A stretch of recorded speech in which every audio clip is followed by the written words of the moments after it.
नमस्ते दोस्तों, कुछ ही दिन पहले एक बड़ी हैरान कर देने वाली और दुखी कर देने वाली खबर आई कि जम्मू कश्मीर की एक सेलिब्रिटी आरजे थी।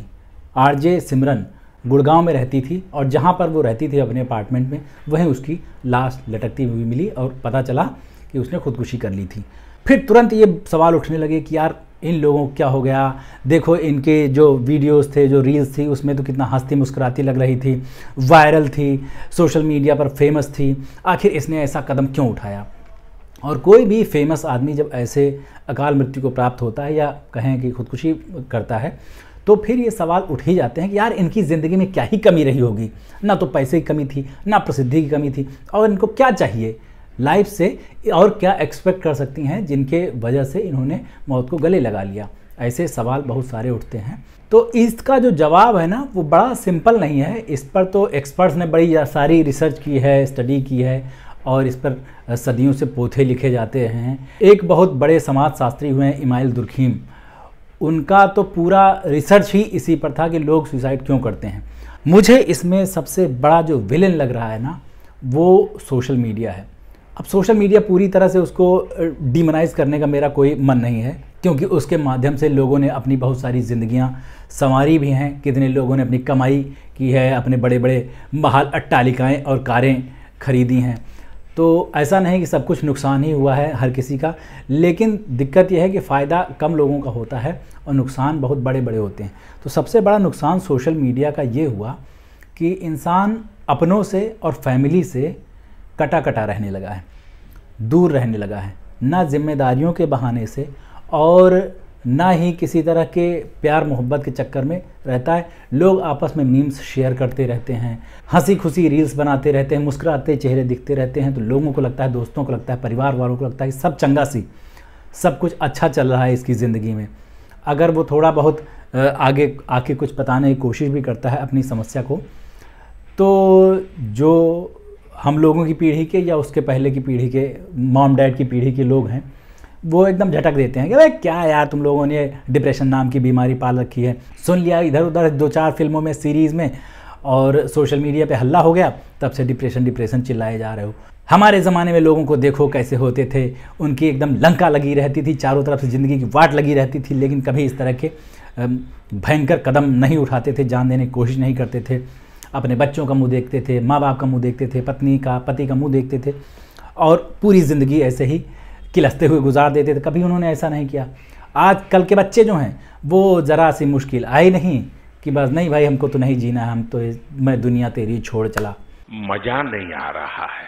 तो भाई साहब देखिए, इसमें सच्चाई ये है कि ये हम लोगों के ज़माने के और पिछले ज़माने के लोगों को भी मान लेना चाहिए कि समय जो है वो तेज़ी से बदल रहा है, और इंसान की जो फैमिली की जो संरचना थी वो कमज़ोर होती जा रही है, और लोगों में आपस में जो बॉन्डिंग थी ना, वो उतनी ज़्यादा रह नहीं गई है। इसका जो सबसे बड़ा कारण है वो यही है, जिसके ऊपर जिम्मेदारियां होती हैं, और जो किसी के भी तरफ देखता है ना कि मेरे बाद इसका क्या होगा, अगर उसको ये एहसास होता है ना, तो उसके कदम नहीं बढ़ते हैं इन सब चीज़ों के लिए। हालांकि ये बहुत जनरलाइज करने वाली चीज़ है, बहुत छोटी सी चीज़ है, लेकिन फिर भी लोगों को बांध के रखने में दुनिया में फैमिली का जो बॉन्ड है ना, वो बहुत ज़्यादा काम आता है।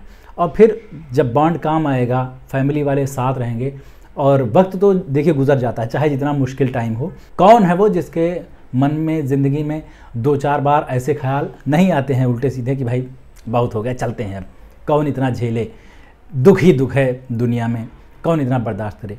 लेकिन फिर भी जब वो जो क्रूशियल टाइम होता है ना, वो जब बीत जाता है, तब उनको उस पर हंसी भी आती है, और फिर वो पॉडकास्ट पर अपनी कहानियाँ बताते हैं, भाई साहब क्या हाल हो रखा था मेरा, डिप्रेशन की दवाएं खा खा कर जी रहा था।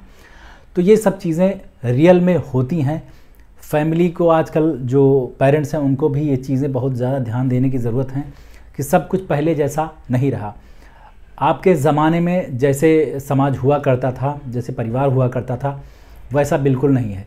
अब ज़्यादातर लोगों में दूरियां बहुत ज़्यादा हैं, और लोगों की जो सहन शक्ति है ना, वो वाकई कमज़ोर हो चुकी है। और दूसरी चीज़, इसमें एक देखा देखी की प्रक्रिया भी होती है। जब लोग देखते हैं कि सुशांत सिंह राजपूत जैसे बड़े बड़े लोग जो दिग्गज हैं, अपनी अपनी फील्ड में अच्छा कर रहे हैं, और उनकी जो शो ऑफ वाली ज़िंदगी है ना वो बहुत अच्छी दिख रही है, उसके बावजूद वो ऐसे कदम उठा लेते हैं तो लोगों को लगता है कि यार मैं क्यों नहीं। अभी अगर इस पर किसी ने ये कहा ना, मुकेश खन्ना वाली थ्योरी थी कि नहीं उसका सुसाइड नहीं था मर्डर था। अरे एक सेकंड रुक जाओ, क्यों बोलते हैं आप लोग? तो भाई साहब फिर नहीं मैं गाली वाली नहीं देता हूँ। तो जो बड़े लोग, अमीर लोग या सफल लोग ऐसी कोई हरकत करते हैं ना, तो उनकी तुलना में असफल लोग या गरीब लोग, मिडिल क्लास लोगों को एक वैलिडेशन टाइप का मिल जाता है कि यार जब इनकी ज़िंदगी में सब कुछ होते हुए भी इनको अच्छा नहीं लग रहा है तो हमारा क्या ही हो पाएगा, चलो चलते हैं यहाँ से। इनसे बचने का रास्ता क्या है, जो पीढ़ी है इसको बचाने का रास्ता क्या है? तो रास्ता वही है जो आजकल थेरेपिस्ट और साइकोलॉजिस्ट लोग बताते रहते हैं कोटा जाने वाले बच्चों को या यूपीएससी तैयारी करने वाले बच्चों को कि देखो चाहे जो हो जाए आपने घबराना नहीं है।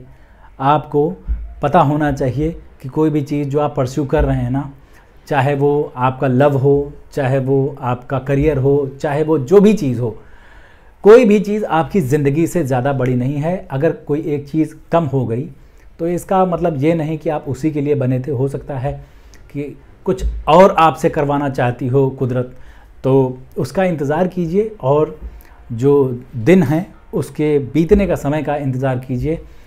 जो रहीम दास का एक दोहा है ना कि रहमन चुप होए बैठिए देख दिनन के फेर, जब नीके दिन आई हैं बनत न लगी हैं बेर। बेर का मतलब देर। जितनी जल्दी आपको इंतज़ार है उस टाइम के गुजर जाने का शायद उतनी जल्दी ना हो पाए, लेकिन हाँ अच्छे दिन आएंगे और ये वाले अच्छे दिन वो वाले अच्छे दिन नहीं हैं। तो थोड़ा सा भरोसा अपने ऊपर रखिए, थोड़ा सा भरोसा फैमिली के ऊपर रखिए और थोड़ा सा भरोसा नेचर के इस नियम पर रखिए कि वक्त जो है बदलता है। और इस चीज़ पर भी भरोसा रखिए कि अब हम 100-200 साल पहले वाली दुनिया में नहीं हैं। अब ज़िंदगी ज़्यादा आसान है पहले के मुकाबले। पहले ज़िंदगी बहुत ज़्यादा मुश्किल हुआ करती थी, बहुत ज़्यादा मुश्किलों से लोग 100-100 साल जिया करते थे। और हर किसी की ज़िंदगी में ऐसे नाजुक पल आते ज़रूर हैं जब उसको लगता है कि यार बहुत हो गया, तो उस टाइम पे सिर को झटका देना है और अपने आप को याद दिलाना है कि नहीं बे अभी कुछ तो करना है। जो करोड़ों स्पर्म्स में से एक अपन बच के आए हैं तो ऐसे ही नहीं आए हैं। हमारी कोई ज़रूरत रही होगी दुनिया में, अब दुनिया को ज़रूरत ना रही हो, मुझे अब कुछ करना है, इसी के लिए अपन आए हैं। और वो क्या करना है भले अभी हमको नहीं पता, लेकिन अगर निपट जाएंगे तब तो बिल्कुल पता नहीं चलेगा। इसलिए थोड़ा सा इंतज़ार करते हैं टाइम के बदलने का, वक्त के बीतने का, और फिर अपन फाइट बैक करेंगे। बस इतना ही कहना था यार। जो भी लोग डाउन महसूस कर रहे हैं, हमारी ज़िंदगी बहुत ज़्यादा उतार चढ़ावों से गुजरी हुई है।